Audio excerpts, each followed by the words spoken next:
Well, welcome to Brooks River in Katmai National Park, Alaska. My name is Mike FITZ, your resident naturalist with Explore.org, the world's largest live nature cam network.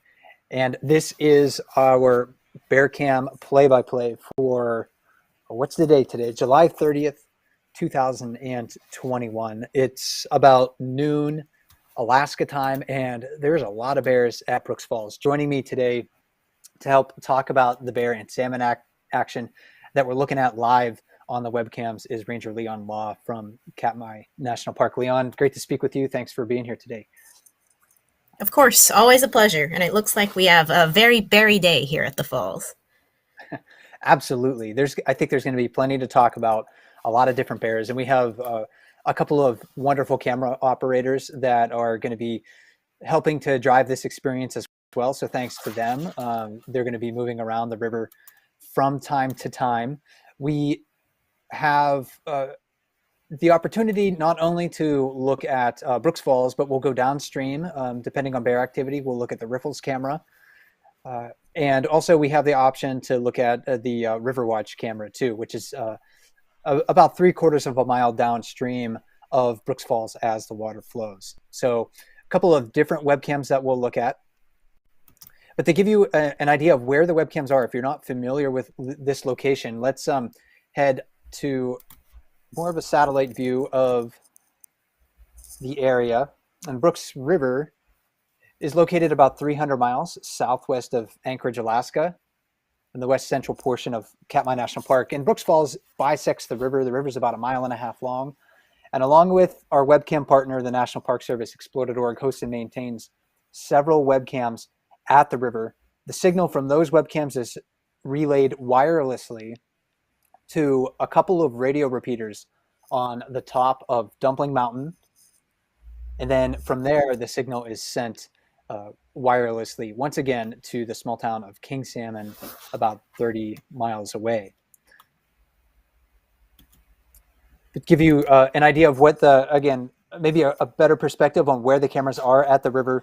On the left side of the image on the Brooks Falls camera, this satellite view here, that we'll be looking at that frequently. We'll be looking at the Riffles camera from time to time, which is about 100 yards downstream. And then that Riverwatch camera that covers a good portion of the lower river area. We also have a few questions that Lian and I will try to answer today that were submitted in advance through Ask Your Bear Cam Question. If you're watching on the Brooks live chat channel on Explore.org, you can find the link to that webpage below the live camera feed on the left-hand side. So look for that there. Let's to begin, Lian, though, I think it's probably a great idea to head back up to the falls. And it's kind of remarkable for me to see this many bears fishing at Brooks Falls on July 30th. This is not typical, at least within my experience. I'm not sure about you. Yeah, I know. I haven't seen this many bears usually this late in the season, and I was there just last night as well, and my count from one viewpoint was 42. So it seems to be an ongoing thing as we've having quite a few bears at the falls. It's really great to see. Usually within my experience, by this time in July, bears are starting to disperse to different salmon streams as salmon become available. Because typically, like, the migration season for the sockeye salmon in this watershed is kind of over by this time of the year. So salmon are spreading out; they're moving into their spawning sites, especially in some of the headwaters creeks of the area. But this year, maybe there's the salmon run, perhaps, since it was maybe a little bit late coming up into the river, that's keeping the bears around. It also seems like too, Lian, that we haven't really seen too many giant pulses of fish like we've been seeing in recent years. It seems like the run overall has been punctuated by a few of those, but most of the time it's been like a slow, steady trickle. And today we're seeing that. We're seeing a slow, steady trickle. And I'm wondering, if there's just enough salmon to keep the bears interested in the river instead of migrating to some of those different spots. That's what it seems like. It seems like there's enough salmon to keep them interested, but not enough so that they fish quickly and then they move off elsewhere once they've had their fill. And I know looking at, for instance, the knack numbers, we basically haven't seen any more salmon enter the watershed until the 22nd. So do you think that they're just taking more of their time getting here? Or what are we looking at in terms of that? Yeah, it's hard to say. For sure, I think any answer that you and I can give is more speculative than anything else, uh, because the salmon did seem to enter like the Naknek River, where these fish are coming from, kind of at a normal time of the year, but they didn't really seem to get the Brooks River at the right time. And let me bring up a view of the Naknek River route for sockeye salmon coming to Brooks Falls and maybe heading upstream. So that white line on this satellite image designates the route of salmon from Bristol Bay through Naknek River. The lower kind of half of the journey for them, the first 30 miles, are through Naknek River, and then they get into Naknek Lake, and it's about 30 miles across the lake to Brooks River or so. So I really wish we had a better answer, but unfortunately, I don't think we do.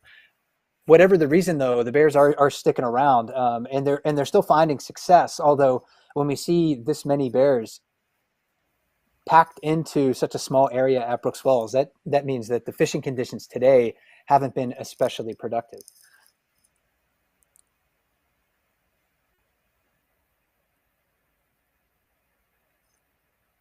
And we're And it looks taking like we're a getting closer look at the. Oh, please go a ahead. close up view of the jacuzzi, it seems. Yeah, so we're taking a closer look at the jacuzzi. 503 is the one in the middle of the plunge pool. They're surrounded by several other bears. To his, or to on the upper left there, the bear kind of closest to 503 looks like number 747. And then there's a bear that's been diving for salmon in the jacuzzi right next to 503. And Leon, this is kind of interesting. We see a bunch of bears kind of gathering around 503 there. He is one of the more tolerant adult males at the waterfall. And he's not the biggest guy. He's very tall. He still has a lot of growing to do. But yeah, it seems like other bears recognize that he's going to let them kind of hang out nearby.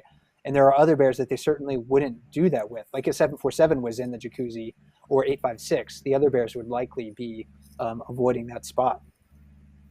Absolutely. And it really speaks to the individuality of these bears, too, and knowing their differences, and that the bears are able to recognize this amongst each other as well.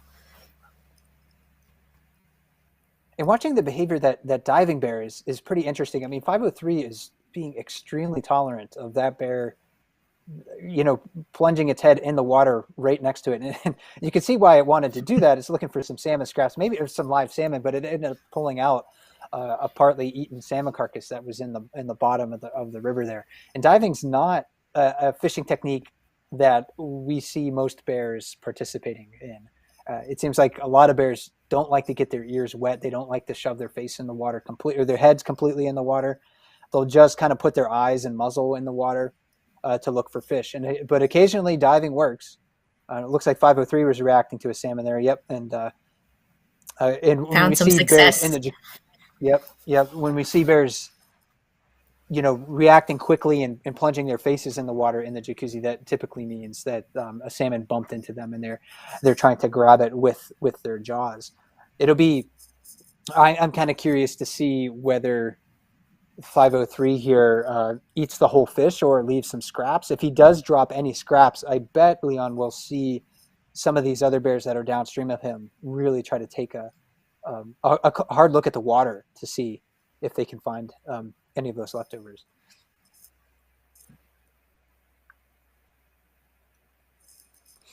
And it seems when talking about diving, also, the falls at the falls itself, really the only place to see this is the jacuzzi because of the depth of water there, and it does seem to be more successful in that area.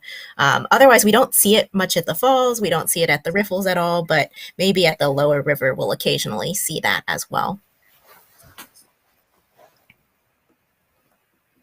And the jacuzzi is a deep pool of water there, or how deep it is, but where that bear is kind of diving and right in front of 503, I think it's at least 5 feet deep, if not 6 feet deep there.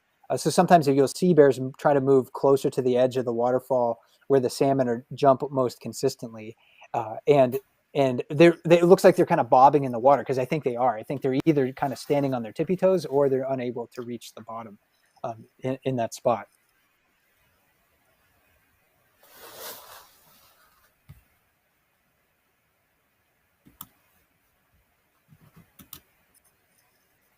On the lip of the waterfall, we haven't talked about those bears yet. We're looking at 128 grazer. She has a couple of yearlings that have been using the lip with her. Some of her yearlings have actually caught. I don't know one or both of them have, but at least one I yearling has think both caught a of them lip. have. Okay. One of the, it seems like both of them have had the opportunity to catch fish on the lip on their own. And that's kind of a remarkable thing to see as well. I don't think I've ever seen a dependent cub catch fish on the lip of the waterfall, but Grazer's been spending so much time there with her cubs that they've had plenty of chance to observe how she does it and some opportunities to practice. So she's really setting those young bears up for success. Absolutely. And the lip of the waterfall is really one of those places that is difficult to fish. And some bears find a lot of success there, and some other bears, it's harder for them to master that technique. And to see some of these young bears, like her yearlings, be able to fish at the lip is really impressive, I think. And this is probably the last summer that those yearlings will spend with Grazer. She typically separates from her cubs in the spring of the cubs' third full summer. So she'll go to the den with them one more time. And then when they come out in the springtime, they'll probably separate right around, the end of May or June, or beginning of June, when the mating season picks up. That's usually when bear families separate. So they'll have to remember the life lessons that she tried to impart on them. But yeah, she's done a really excellent job of giving those yearlings a head start. And they're pretty big bears overall, Leon. I mean, you can see that they're about as tall as her, at least from this perspective. So they're not small bears overall. And I think when we see them in the fall, like in September and October here, they'll be pretty large cubs. Absolutely. I mean, I feel like I can even see the difference between when we first saw them earlier this year, early in the season, not just in terms of like obviously how much fat reserves they have on them too, but just in size and height, like you're mentioning. There's another bear family at the waterfall as well. On the far side near the boulders is 854 Divot. We might have an opportunity to take a closer look at her later on in the broadcast and talk about her story and how she uses the waterfall today, because she definitely has an interesting story overall. Right now, getting a really great look at the lip of the waterfall, again with 128 Grazer closest to us, one of her yearlings standing actually a little bit closer to the webcam than Mother, and then a couple of other independent bears on the other side. And it's been interesting to see this year how many bears are fishing the lip at one time. And I know, especially with Grazer, we have seen her show tolerance for some bears near her and less tolerance for others as well. But overall, we've been seeing a good amount of bears fishing the lip all at once. And Mike, do you think this is in part because of the density of bears there and looking for space, or I'm just surprised to see so many sometimes fishing the lip at once? We have seen a lot of bears fishing the lip this year, and I don't think it's because the lip is more productive this year than other years. But yeah, like what you were kind of speculating about, seems like it's maybe just because that's where the bears are finding space. So when you have maybe 8 adult males trying to fish below Brooks Falls, that doesn't really give many of the other bears a lot of space to find their own fishing spots. So that's my best guess on why we've seen so many bears fishing the lip of Brooks Falls this year. We've seen some on the far side of the waterfall too, but that's a spot where rarely salmon can successfully make the leap. So we don't really see a lot of bears catching fish over there. Although Divot's done it on that far side. So again, Divot and her yearlings are standing near the boulders, and 856 looks like he's on the other side of her. So another a very large adult male on the far side of 854 Divot there. But yeah, that lip right where Grazer is standing, that seems to be the most productive spot to catch fish jumping in the air overall.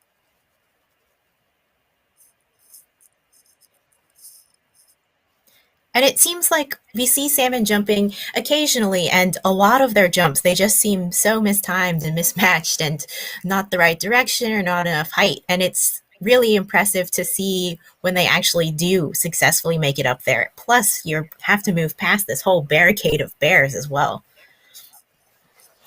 Exactly. We admire the bears for much of what they are able to do, but we have to admire the athleticism of the salmon. I mean, it's remarkable what they're able to accomplish without eating once they re-enter fresh water from the sea, how long they can endure starvation and migration and spawning. Really kind of incredible.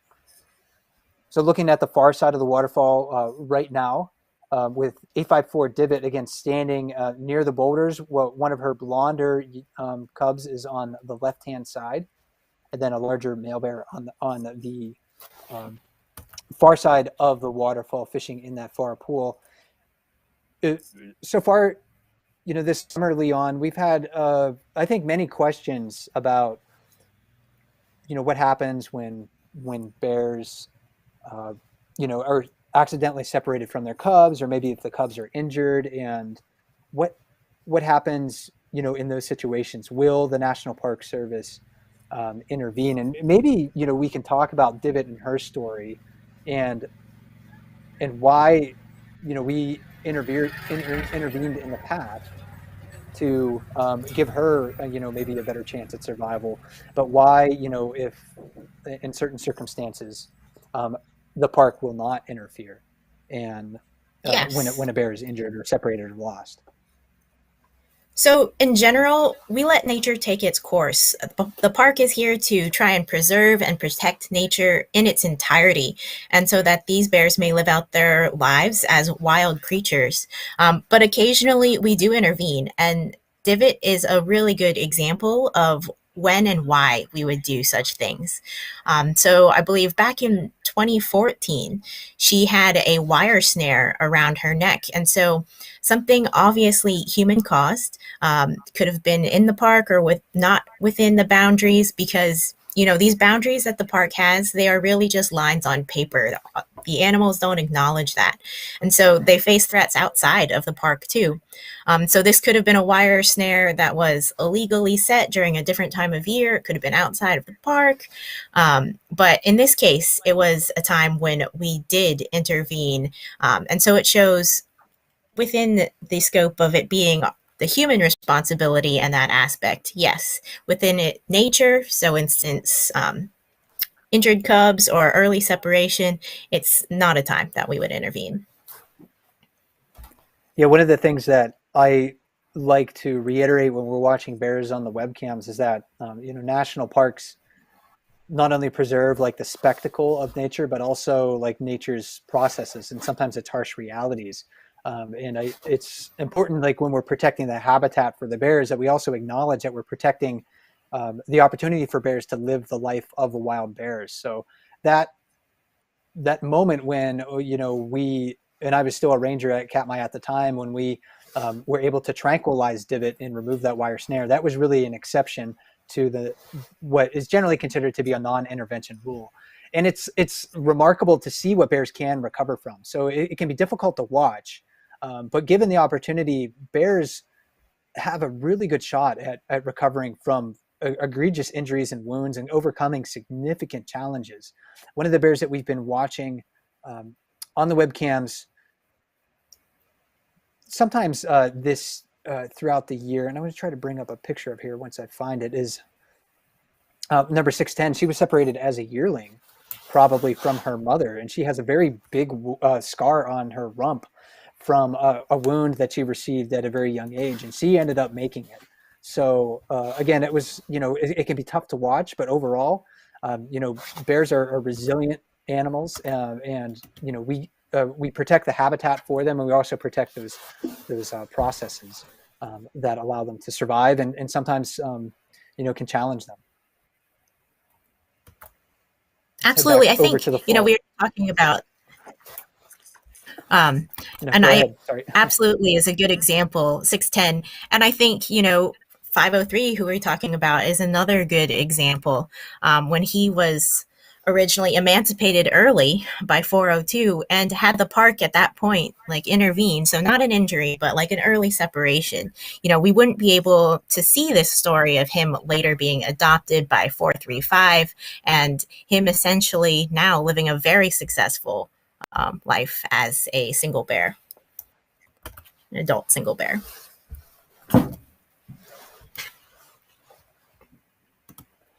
Panning a little bit downstream now to uh, all of the bears that are waiting for their opportunity to fish the waterfall. I mean, this is kind of incredible to see that many bears, even at this time of the day, too. A lot of times, if we're seeing this many bears at the waterfall, it's in the evening for some reason, evening Alaska time, so after 6 p.m. Alaska time. That seems to be when there are perhaps more bears fishing the waterfall. It seems like they like to fish in the evening before they go to bed. I'm not really sure why. A great look here at number 480 Otis, who's one of the older adult males that uses Brooks River. And a lot of people, Lian, were, I think, justifiably concerned about whether he was going to come back to the river this summer, because he had never come back so late, and he arrived just a few days ago. Yeah, and he is, I think, is he, Mike, our oldest male bear that we're aware of potentially? At at the river right now, he's the oldest that I know of. There's a couple of other bears that are equivalent in his age for adult males, like 775 Lefty. We haven't seen Lefty in a few weeks, so he's off making a living somewhere else. So of the male bears at the river right now, Otis is probably the oldest that I'm aware of. We did see 477 Sarah earlier this year, and she's probably the oldest bear that's used the river over the last several years. She's probably like 27 or so. So she has at least a year on Otis overall. But Otis is an older bear, and he demonstrates, I think a lot of the challenges that older bears have to overcome in order to make a living at Brooks River. One of the things that I think we can talk about too, and let me bring this up here, so I remember where I put that video. We had our webcams not that long ago captured, I think, this really great clip of Otis kind of looks like gumming his fish. Otis is an older bear, and Lian, we often see older bears with broken and missing teeth, and I think it's pretty obvious when we're watching Otis eat his fish. Yeah, and it does seem like when I've watched him eat in person too, it takes him longer, it takes him more time, and yeah, this video really demonstrates some of that and his lack of teeth and how that can affect his eating. And I know that a lot of people were talking about how skinny he also came back looking, and I know that you and I have talked about perhaps that's because he spent, it's harder, when you think about eating grass or eating other foods and being able to get that calories necessary. And I think, I don't know, it seems to me like since he has come back, we have been able to see, even in the short time he has been at the river, he is putting on some more weight.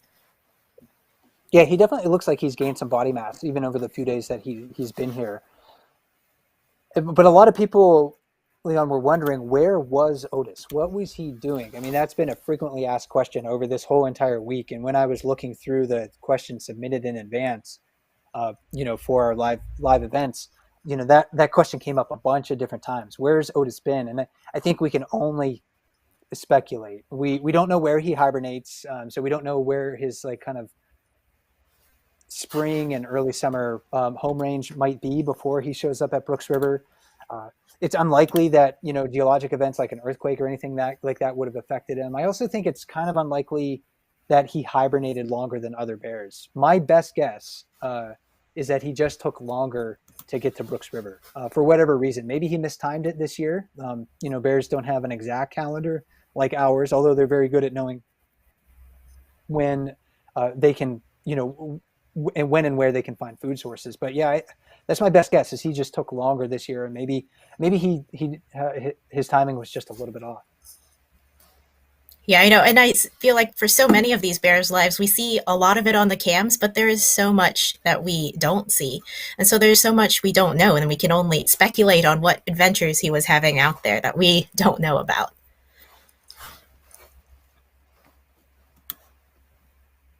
So again, a lot of different bears using the waterfall right now, competing for fishing spots, but overall showing a high tolerance for each other. We haven't really seen, bears challenging one another for preferred fishing spots. There's been a little bit of jostling going on over the last 25 minutes since we started our play-by-play here today, but not a whole lot.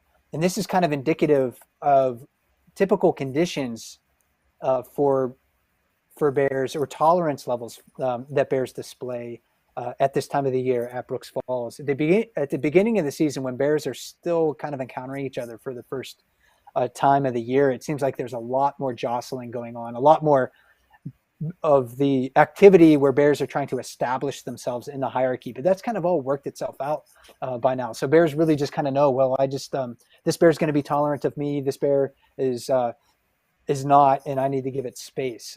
So we're seeing a lot less competition for particular fishing spots than what we saw a few weeks ago.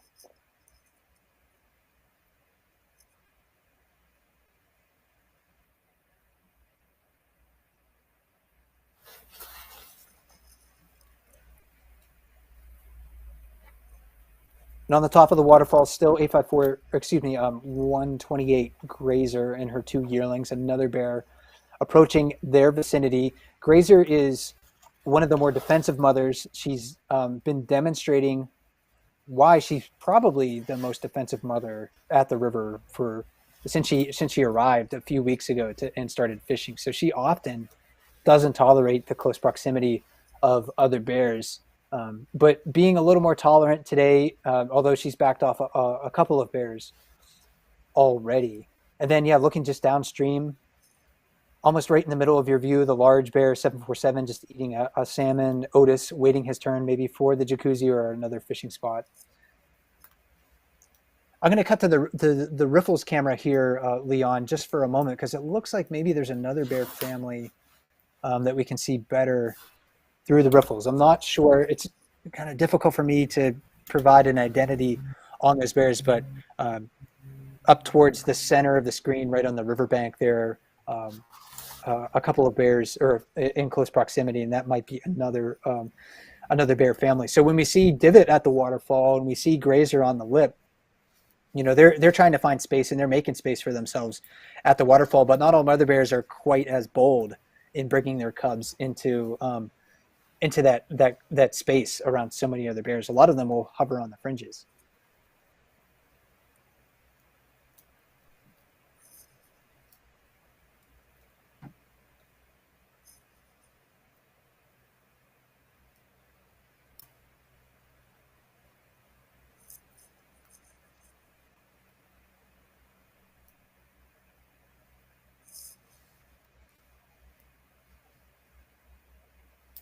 Back up to our main falls camera here. These are all bears that are, again, looking for opportunities to maybe fish productive fishing spots, but those areas are dominated by larger bears.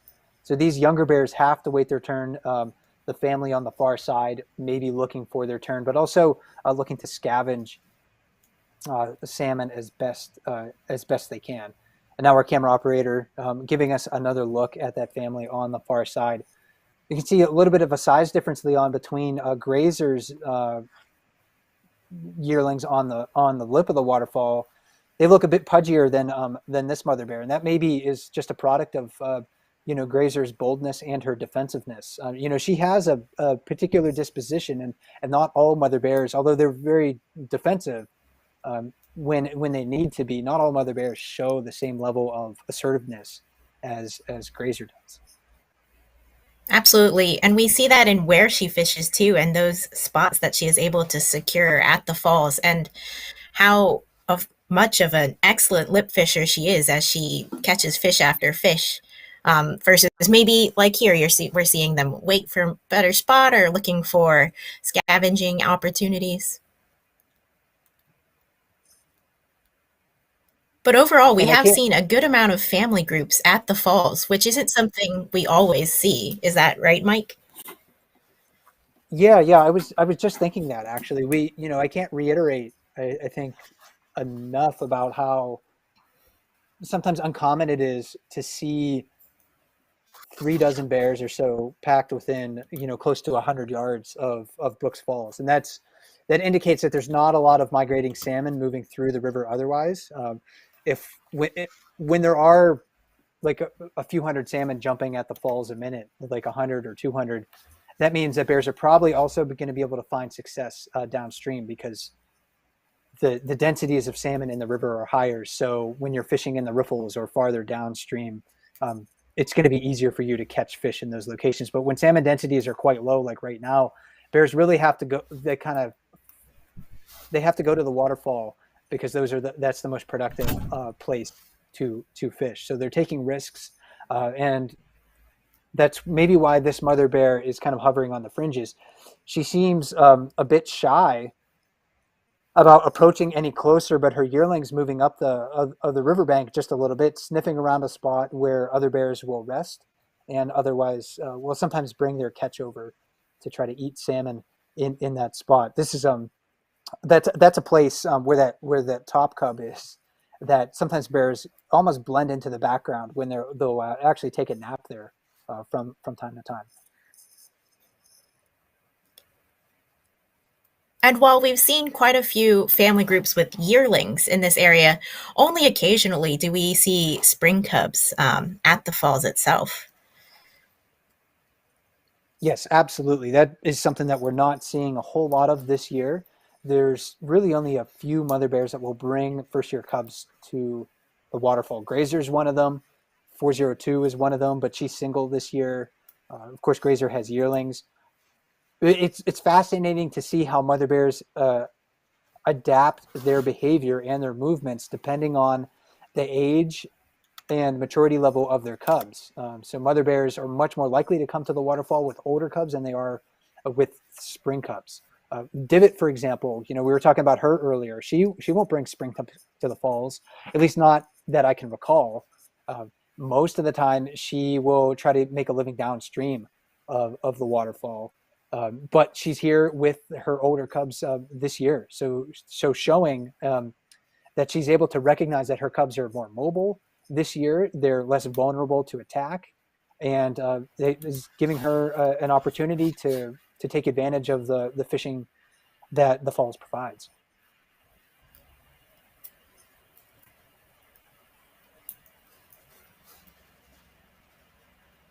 Standing on top of a rock, kind of just right of center of the middle part of your screen right now is 717. She's an adult female, a small adult female, recognizable though because of her kind of grizzled coat, uh, almost grayish under certain light, and blonde ears as well. She also has a very pointy muzzle.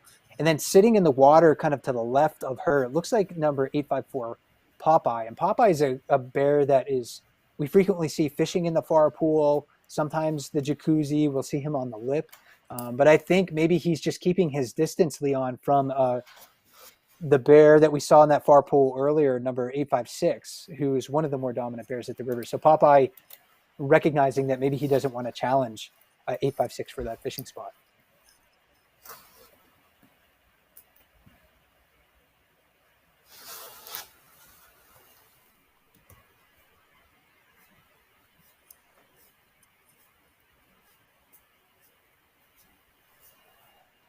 And we're certainly seeing a lot of bears shuffling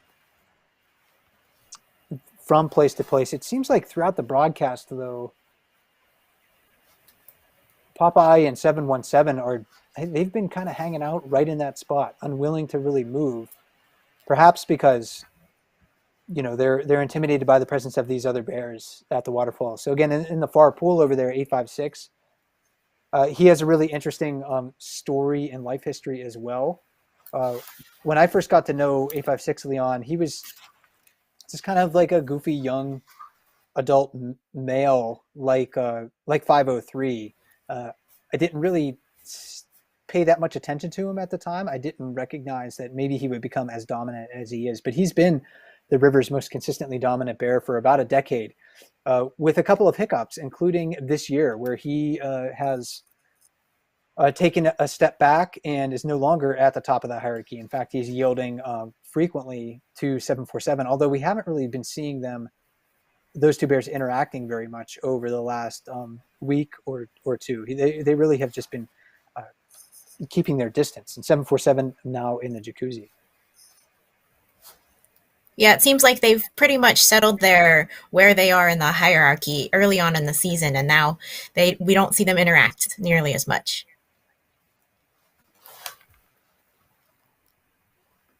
And we're a little bit past halfway through our broadcast for today. So thanks for joining us. This is live footage from Brooks River in Katmai National Park, Alaska.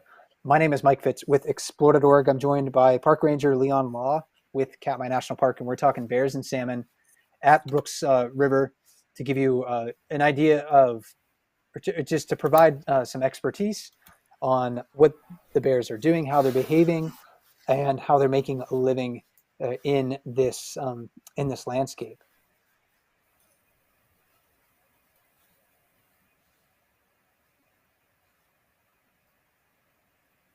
We haven't seen, again, Leon, the bears really jostling for position very much.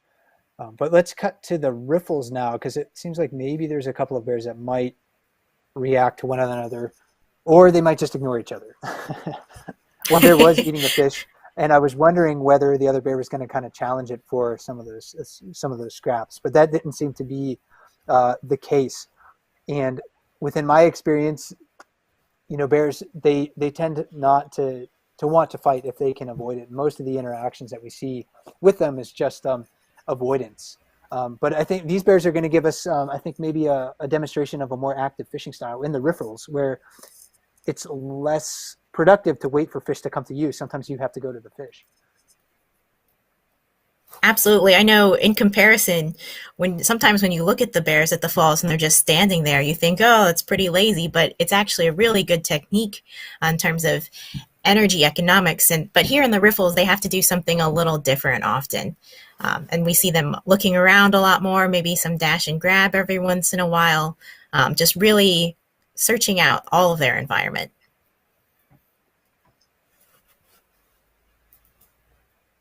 It can be a fun place to watch bears. I know if you visit Brooks River, everyone wants to go to Brooks Falls. Seems like most people want to get that iconic photograph of a bear catching a fish in its mouth as it's leaping through the air. But the Riffles offer some remarkable, bear watching opportunities. You'll see different bears expressing different behaviors there. So like snorkeling, looking downstream in the water, sticking their faces in the water, trying to find salmon that can't swim away, or running through the water to pounce on salmon that are maybe in a vulnerable position. And the fact that we see different bears in the riffles versus at the falls, Leon, brings up a question from our Ask Your Bear Cam question page. Tina was wondering, different bears, or acknowledging that different bears fish in different ways in different places. Did their mothers teach them this, or are younger bears just doing this to avoid larger bears? What are your thoughts on that? I think it can easily be both of those reasons. Younger bears definitely learn a lot from mom, and we do see a lot of bears sometimes having preference as cubs, or once they grow older and maybe fishing in some of those same spots as mom, but also they learn from other bears. So they really are opportunistic, and they take in a lot from a lot of different sources, whether it's mom or if it's watching other bears, or sometimes just experimenting in different techniques.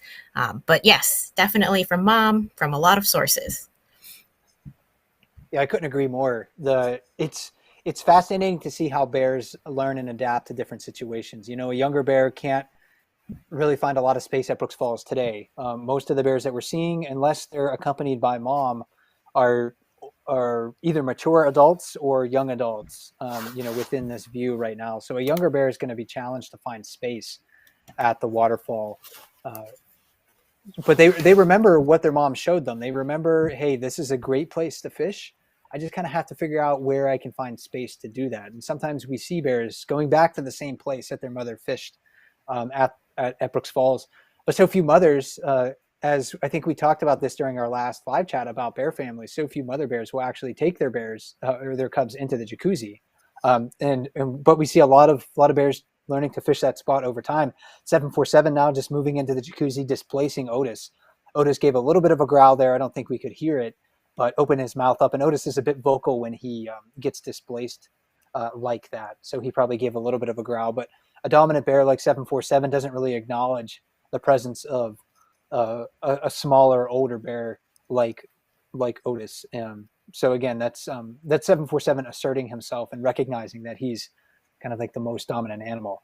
And it's unlikely that 747's mom, just to kind of finish that last thought, brought him into the jacuzzi.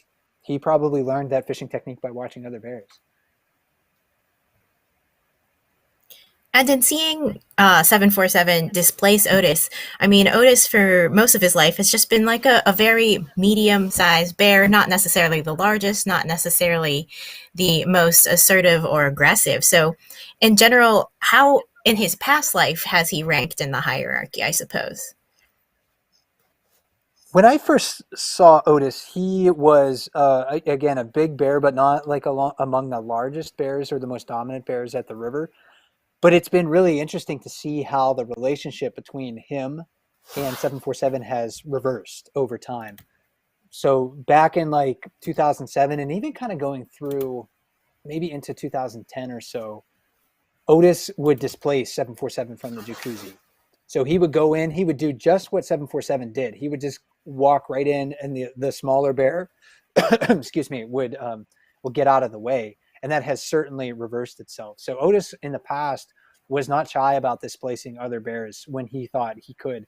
And today, I wouldn't be surprised if we see him displacing other bears from time to time, but it seems like, yeah, he's much more likely to kind of just wait it out. Maybe because he recognizes his body's older, he's less agile than he was. We don't know if he's experiencing like pain of movement, through long-term ailments that bears can suffer from, like arthritis or bone infections, things like that bears can get as they age. But yeah, Otis definitely is one of those bears that seems to be more patient and waiting for the opportunity to fish rather than displacing other bears from fishing spots.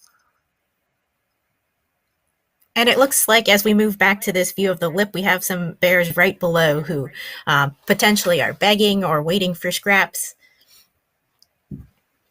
Yeah, it looks like perhaps number 821 catching a salmon on the lip just now and moving away to eat that fish.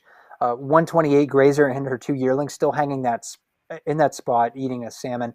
And you can see one bear kind of looking up in their direction cautiously, I think, because again, grazer has a reputation, but there's been a bear earlier today that was kind of like leaning up against the waterfall looking to maybe get first access to any leftovers that grazer leaves behind. And with grazer, that's a big risk that you're taking. And we saw I think a week and a half ago or a week ago, a young bear make the mistake of getting too close to grazer and her family, and she mauled that young bear for a good 30 seconds before actually releasing it. So she has a reputation among all of these other bears, and a lot of them, even some of the adult males, know to give her space.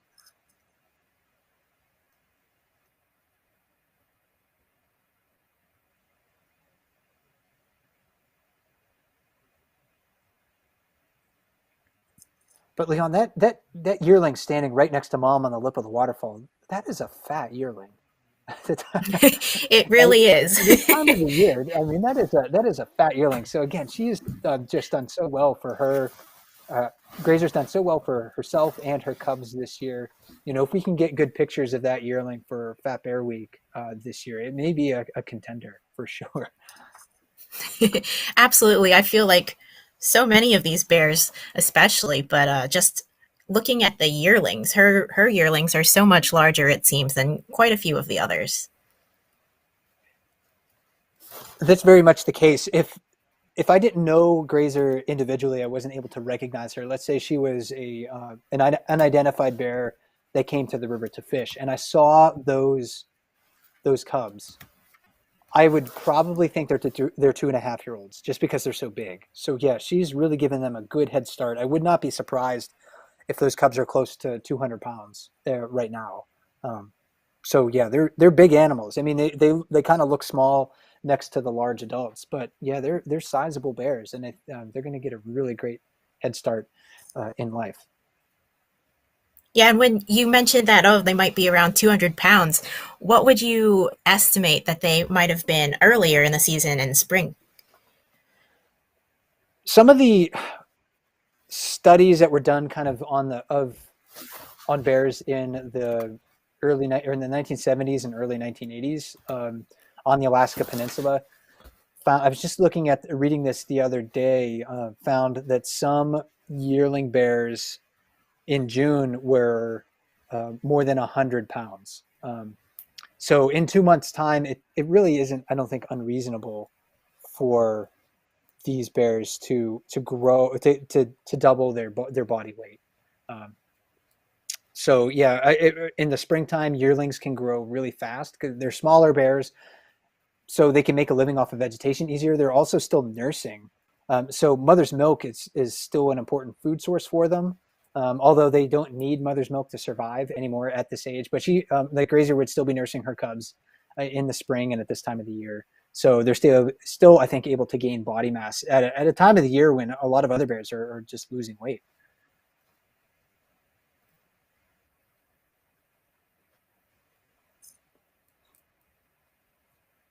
We were talking about how there's been a lot of bears fishing the lip this year, more so than we've seen in the past, and a bear on the far side of the lip of the waterfall right now, in a spot where sometimes salmon jump, but salmon don't often jump successfully there. But maybe that's a bear that's just kind of looking for space.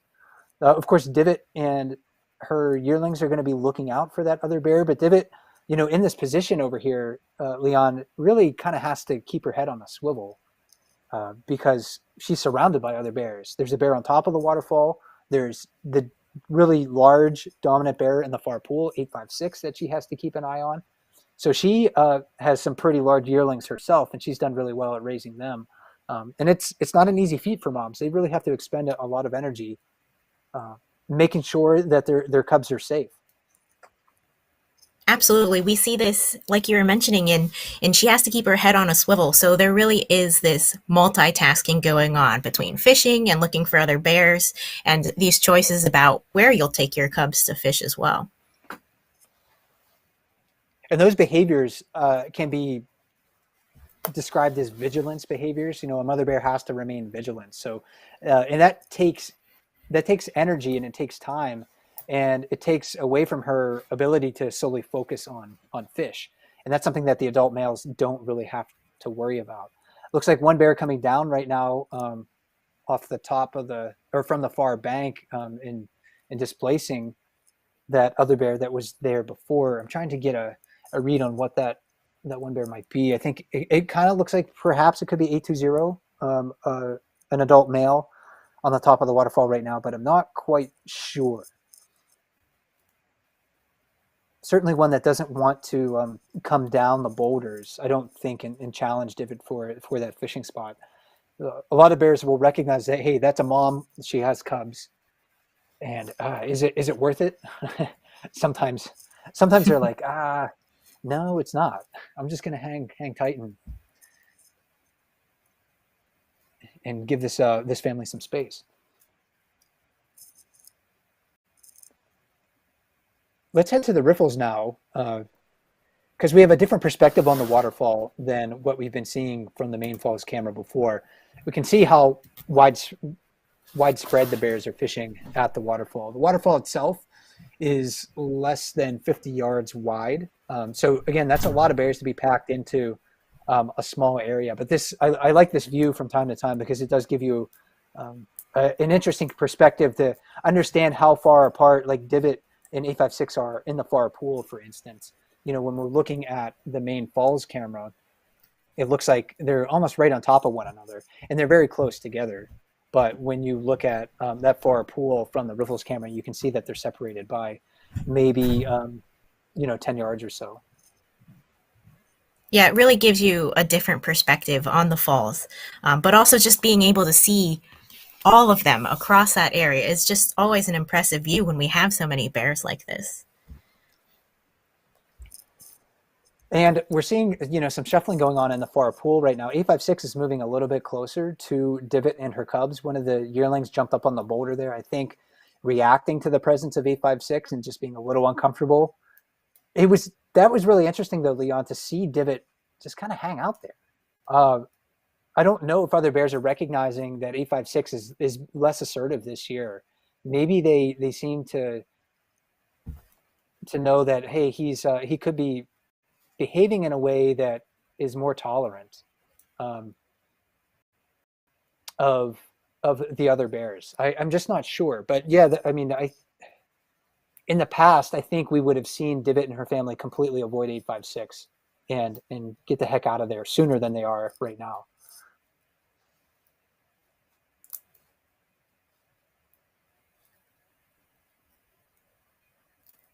In the jacuzzi, that shuffling going on one more time.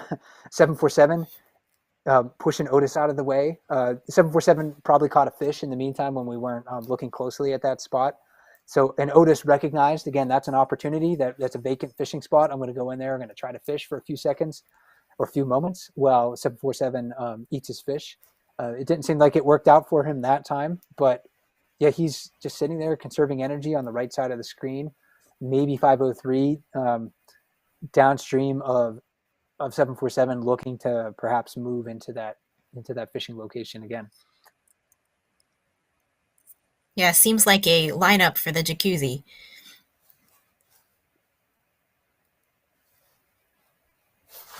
When we were talking earlier about the relationship in dominance between 747 and 856 in the past, and how that sort of reversed now that 747 is more dominant. Today we're seeing 747 more dominant over 503, but as 747 ages into an older bear and 503 matures into like the prime of his life, I think we might be able to predict that 503 will take on more of that role that we're seeing 747 in right now as being a more dominant bear. And I would not be surprised over the next 3 or 4 years, especially at some point, if we see 503 grow large enough and strong enough and feel bold enough to displace 747 from the jacuzzi. So probably not going to happen this year unless 747 gets injured in some way, because 747 is truly a giant of a bear. But maybe next year it could happen. I don't know. That's one of those storylines that I'm really going to try to follow as Bear Camp continues, into the future. Are there other bears you're willing to go out on a limb and make a prediction here about who we could look to watch and see about hierarchy changes in the next few years or so? Well, we haven't seen him on the broadcast today, but number 151 Walker has been showing more assertiveness over the past couple of years than we've seen him in the past. So he could be one that will try to throw his weight around a little bit more.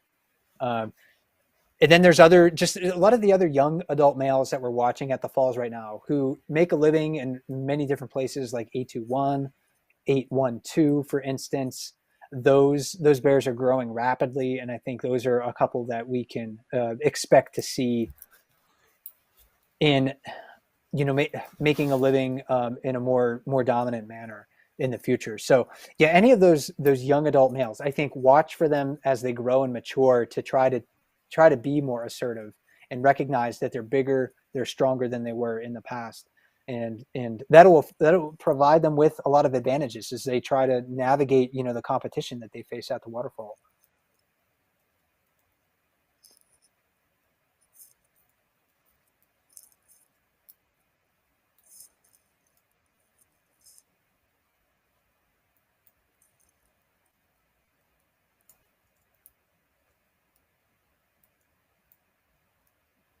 It has been a real treat today, Leon, to see this many bears fishing at Brooks Falls. Sometimes at this time of the year when I schedule a play-by-play broadcast, I'm like, oh, am I really going to have a lot to talk about?